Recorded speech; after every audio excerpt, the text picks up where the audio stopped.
أعوذ بالله من الشيطان الرجيم بسم الله الرحمن الرحيم ذلك بأن الله نزل الكتاب بالحق وإن الذين اختلفوا في الكتاب لفي شقاق بعيد صدق اللہ۔ یہودیوں کی بدنصیبی تھی کہ انہوں نے ہدایت دے کر گمراہی خرید لی، مغفرت بیچ کر اللہ کا عذاب مول لے لیا۔ اس آیت شریفہ میں ان کی اس بدبختی کا سبب ذکر ہو رہا ہے۔ وجہ کیا بنی؟ فرمایا ذالک بأن اللہ نزل الکتاب بالحق، وجہ یہ بنی اللہ جل شانہ نے ان پر اپنی سچی کتاب تورات نازل کی۔ چاہیے تھا جب اللہ کی طرف سے حق آ گیا تو اسے حرف بحرف سچ مانتے اور اس کے مطابق اپنی زندگی گزارتے، لیکن اللہ کی طرف سے آسمانی تعلیمات میں اپنی من مانی شروع کر دی۔ جو مسئلہ طبیعت میں اچھا لگا، آسان لگا، اسے اپنا لیا، اور جو طبیعت کے مطابق نہ لگا اسے چھوڑ دیا، بلکہ اس سے آگے بڑھے کہ اللہ کی کتاب میں حذف و اضافہ کرنے لگے، اپنی طرف سے مسائل اس میں شامل کرنے لگے۔ نوبت یہاں تک پہنچی، معلوم کرنا مشکل ہو گیا کہ کون سی چیز اللہ کی نازل کردہ ہے اور کون سی انہوں نے اپنی طرف سے اس میں شامل کر دی۔ پھر جب قرآن پاک اترا تو جو ان یہودیوں کے بقایا لوگ موجود تھے، چاہیے تھا کہ اللہ جل شانہ کی نازل کردہ اس سچی کتاب کو مان لیتے، ایمان لے آتے، پیروی کرتے، اس کے مطابق زندگی گزارتے، لیکن قرآن پاک کی بھی مخالفت شروع کر دی، ضد پر اتر آئے، قرآن پاک کو بھی تسلیم کرنے سے انکار کیا۔ اللہ جل شانہ کی طرف سے حلال اور حرام چیزوں کی تفریق کو مٹانا شروع کر دیا۔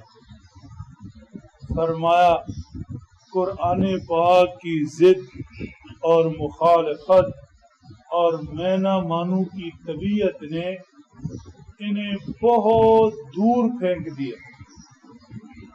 وَإِنَّ الَّذِينَ اخْتَلَفُوا فِي الْكِتَابِ لَفِي شِقَاقٍ بَعِيدٍ۔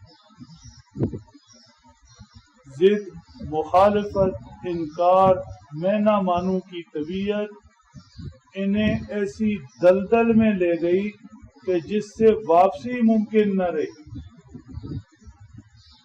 مشاہدہ ہے کہ انسان جب بھٹکنے لگتا ہے تو پھر بسا اوقات بہت دور نکل جاتا ہے۔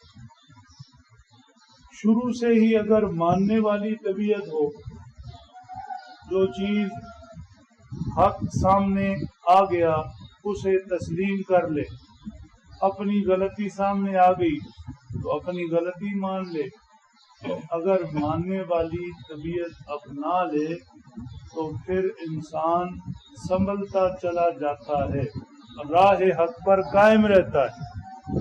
اور اگر طبیعت میں مخالفت ہو، ضد ہو اور ہر بات میں نہ مانوں والی طبیعت بن جائے تو پھر رستہ بھٹک جاتا ہے، اور بھٹکتے بھٹکتے دور جا پہنچتا ہے، ضد لا علاج مرض بن جاتی، واپسی ممکن نہیں رہتی۔ عام طور پر کہیں اجنبی رستے پر جائیں تو ایک آدھ گلی غلط مڑ جائیں تو ابتدا کی وہ غلطی منزل سے بہت دور لے جاتی، پھر بھٹکتا ہی چلا جاتا ہے، واپس سیدھے رستے پر آنا مشکل ہو جاتا ہے۔ اس لیے چاہیے کہ انسان اپنے آپ کو اس بات پر لے آئے کہ جو بھی حق میرے سامنے آ گیا، اللہ اور اس کے پیارے نبی صلی اللہ علیہ وسلم کی بات میرے سامنے آ گئی، میری طبیعت کے موافق ہو یا نہ ہو، مجھے اس میں نقصان ہو یا فائدہ ہو، دنیا کے اعتبار سے میں نے تو ماننا ہی۔ حضرات صحابہ کرام رضی اللہ تعالیٰ عنہم اجمعین کا مزاج یہ بن گیا تھا، وہ فرمایا کرتے تھے سمعنا و اطعنا، یہ الفاظ ہیں قرآن پاک میں، سمعنا و اطعنا، ہم سنتے ہیں اور مانتے ہیں، ہم سنتے ہیں اور اطاعت کرتے ہیں، جو سن لیا، حق کی آواز کانوں تک پہنچ گئی، وہ جسم میں عمل کی صورت کے اندر آ گئی۔ اسی لیے فرمایا جاتا ہے